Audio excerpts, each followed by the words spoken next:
A gente volta a falar do incêndio que destruiu parte da estrutura da COP30. Vamos ao vivo até Belém com a repórter Ingrid Gribel, que acompanha todas as atualizações de perto. Oi, Ingrid, boa tarde para você. Onde você está neste momento, por favor? Boa tarde para você também, Daísa. Boa tarde para você que acompanha agora a Record News.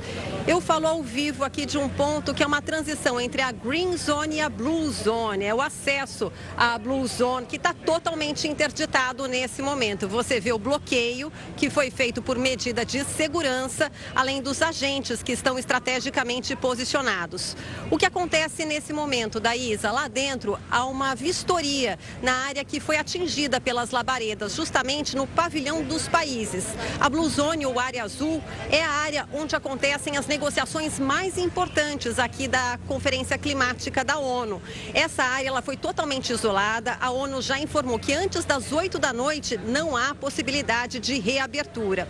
Agora há pouco nós recebemos uma informação que, além da possibilidade do incêndio ter começado num dos geradores ou num curto-circuito de uma tomada usada para carregar celulares, há também a hipótese investigada nesse momento de uma pane, um dano ocorrido num micro-ondas utilizado num dos estandes. As imagens você vê são impressionantes, né? As labaredas atingiram alguns metros de altura. A ação do Corpo de Bombeiros, dos brigadistas, foi muito rápida. Durou cerca de 6 minutos. As chamas foram contidas. Não há informações oficiais de feridos, mas certamente uma pessoa ao menos ficou intoxicada pela fumaça densa. Há imagens do momento em que uma profissional, aparentemente uma bombeira, ela é resgatada, ela é levada para um posto de atendimento. E agora a gente acompanha a possível retomada dessas negociações ainda nessa quinta-feira. A COP30, que tinha a previsão de encerramento nessa sexta-feira, pode ser postergada diante desse incêndio, Daísa. Essas informações ainda ficam um pouco desencontradas, não é mesmo, Ingrid? Ainda não se sabe. A ONU disse que antes das 8 da noite provavelmente será muito difícil retomar os painéis e as discussões. Alguma informação se pode estender um pouco mais para sábado ou para a semana que vem? Daí, essa é uma possibilidade que já aconteceu, inclusive, em outras COPs, por motivos diversos, inclusive por impasses. Então, esse fator técnico pode, sim, gerar o adiamento do encerramento das discussões. Outra possibilidade cogitada é a chance de um outro espaço aqui em Belém ser utilizado para chegar a um consenso, especialmente chegar nos pontos de consenso sobre financiamento climático, mitigação, redução da emissão de gás carbônico que gera o aquecimento global. Olha, informação atualizada sobre a Blue Zone. Continua interditada, como eu disse, até as 8 da noite não há previsão de reabertura. Algumas pessoas ali aguardam, né, essa possível reabertura porque deixaram para trás pertences como bolsas, computadores. A remoção foi muito rápida.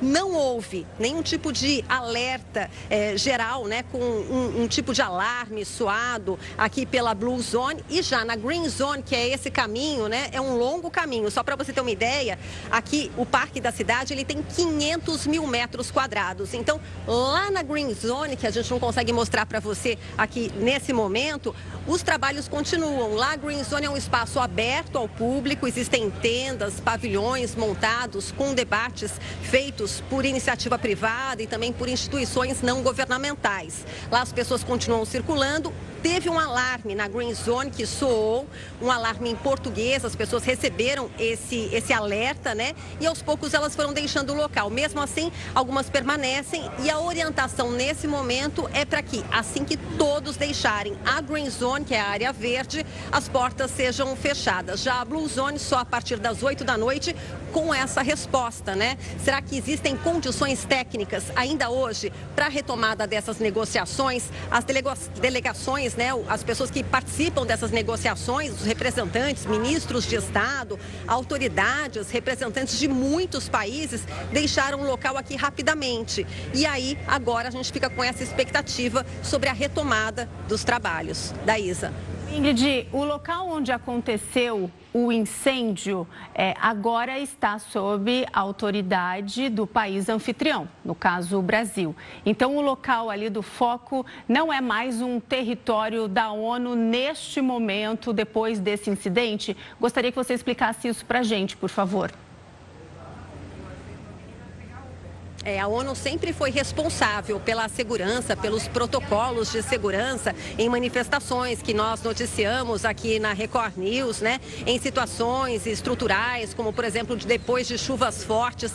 Mas nesse momento, depois do incêndio, são os profissionais brasileiros, as autoridades brasileiras que fazem a varredura, que fazem a vistoria e que avaliam se há condições técnicas de retomada dos trabalhos. Nós vimos uma passagem por aqui de uma fila muito longa de militares, são profissionais que também vão atuar nessa avaliação, além de técnicos de empresas privadas que vão avaliar também a estrutura elétrica, principalmente a estrutura elétrica.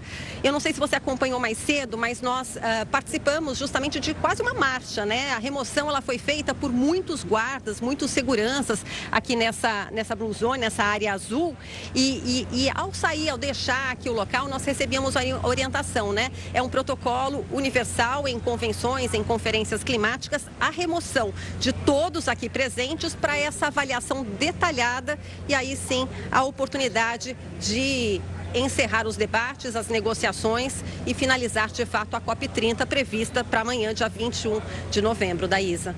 Ingrid, nós abrimos essa edição do Hora News com um vídeo que foi gravado por você, não é mesmo? E você relata ali a correria, o fogo, as chamas. Como que foi que aconteceu? Onde você estava? O que você estava fazendo no momento? Foi uma correria mesmo? As pessoas foram retiradas? Nós vimos delegações passando, não é mesmo? Quase que completas. Conta pra gente um pouquinho como que foi esse início de incêndio, o que você registrou? Essa é uma área gigantesca, né? Tem 500 mil metros quadrados, como eu disse. E uma dessas áreas é o centro de mídia ou centro de imprensa. E nós estávamos justamente enviando, né, parte do material de uma reportagem que vai ser exibida logo mais no Jornal da Record. E aí, no momento dessa transmissão, dessa geração, ouvimos sirenes de uma viatura do Corpo de Bombeiros. Isso já chamou a atenção, viaturas que circulavam aqui nos arredores. Quando nós abrimos a porta dessa sala, desse centro de mídia, vimos um corre-corre, uma movimentação grande de jornalistas estrangeiros e alguns diziam fogo, fogo, e foi isso que nos gerou esse alerta. Nós nos movimentamos em direção a essa parte, que é essa área do pavilhão dos países. Logo vimos um bloqueio, a luz se apagou. Parece que esse também é um protocolo, né, de deixar o ambiente ali o mais seguro possível. Nós trabalhamos com a luz só da câmera e ouvimos a orientação, primeiro em português, dos próprios seguranças que agem aqui no local e depois das autoridades da ONU que diziam para que nós nos afastássemos daquele ponto. Dava para ver uma coluna de fumaça e uma correria. Foram usados 244 cilindros, né, extintores de incêndio, uma mangueira do Corpo de Bombeiros, além de viaturas, que foi justamente aquele som que nós ouvimos. Me chama a atenção o fato de não haver uma sirene, né, um alerta geral em português e em inglês para que todos fizessem essa remoção. As delegações já haviam saído, a gente imagina que foram os primeiros a serem comunicados nas salas de reunião que acontecem bem próximo desse centro de mídia e a orientação também era retirar todos os pertences, então mochila nas costas, né, celular no bolso, crachá para ser facilmente identificada pelas equipes de segurança como jornalista,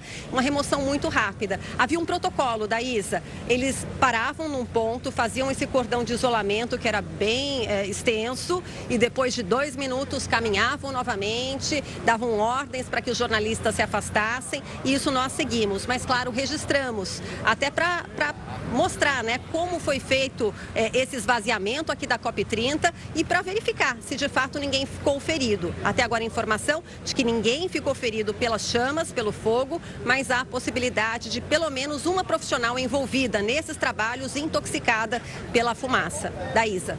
Oi, Ingrid, eu gostaria de saber, esse local onde você está, tem essas pessoas atrás de você, por enquanto ninguém conseguiu retornar, não é mesmo, voltar lá para a Blue Zone, então assim, muitos deixaram os pertences porque essa essa era a orientação do Corpo de Bombeiros, para todo mundo sair, evacuar o local e deixar os pertences. Muita gente deixou pertences lá dentro da Blue Zone. Ninguém conseguiu retornar.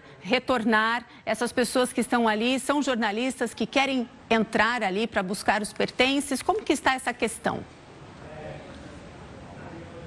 Eu ouvi algumas pessoas aqui nesse ponto de bloqueio. Alguns deles eram representantes do secretariado da ONU, pessoas de diversos países que também, no momento de deixar aqui a COP30, saíram apenas praticamente com a roupa do corpo, né? E queriam buscar um computador, um celular que estava na tomada, carregando, a bolsa com carteira, com passaporte, e nem eles tiveram acesso a esse espaço que está totalmente agora isolado. Há também jornalistas do mundo todo. Vou aproveitar para mostrar para você o trabalho. Olha só, esses são jornalistas estrangeiros que nesse momento se adaptam, né? Enviam pelo celular, pelo computador, da forma que é possível, olha lá.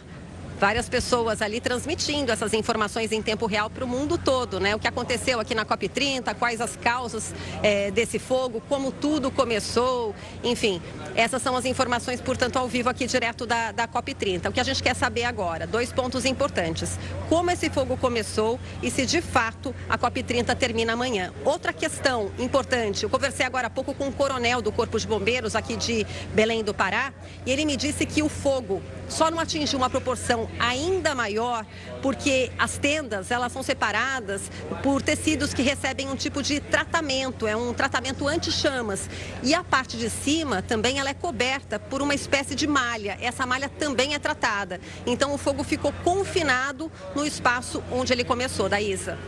As pessoas têm que se adaptar, não é mesmo, Ingrid, para trabalhar. Só para a gente encerrar aqui o nosso bate-papo no Hora News, existe aí uma expectativa para novos pronunciamentos do ministro da ONU, do próprio presidente da COP30, né? Quais as informações que os repórteres estão recebendo em relação a isso? Vão ter novos pronunciamentos?